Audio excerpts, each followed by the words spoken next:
ఇది sweet corn అండి, జొన్నపొత్తు అంటారు. మనం తింటుంటాం కదా స్వీట్ కార్న్, కార్న్ఫ్లవర్ తయారవుతుంది. స్వీట్ కార్న్ జొన్నపొత్తు తింటారు, పాప్కార్న్, ఇలా ఎన్నో రకాలు తయారైంది. ఇది జొన్నపొత్తు అని ఇది పంట అండి. 2 నెలలకి ఫస్ట్ విత్తనాలు చల్లేటప్పుడు నెల, 2 నెలలు, 3 నెలలు ఇలాగ అవుద్దండి.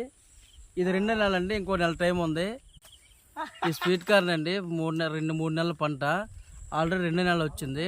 3 నెలలు వచ్చేసరికి ఏమో పొత్తులు వస్తాయి, ముదిరిపోయి ఇరిచిన తర్వాత ఆరబెట్టేసి స్వీట్ కార్న్, నెక్స్ట్ విత్తనాలు, నెక్స్ట్ కార్న్ఫ్లవర్ ఎన్నో రకాలు తయారవుతాయండి. ఈ స్వీట్ కార్న్ జొన్నపొత్తులు అంటారు కదా, సిటీలు అంటే తింటారు, విలేజ్లు అంట. ఇది పంట అండి, జొన్నపొత్తులు అంటారు వీటిని. ఒక కర్రకి 2 బొట్టలు వస్తాయండి, 2 జొన్నలు వస్తాయా?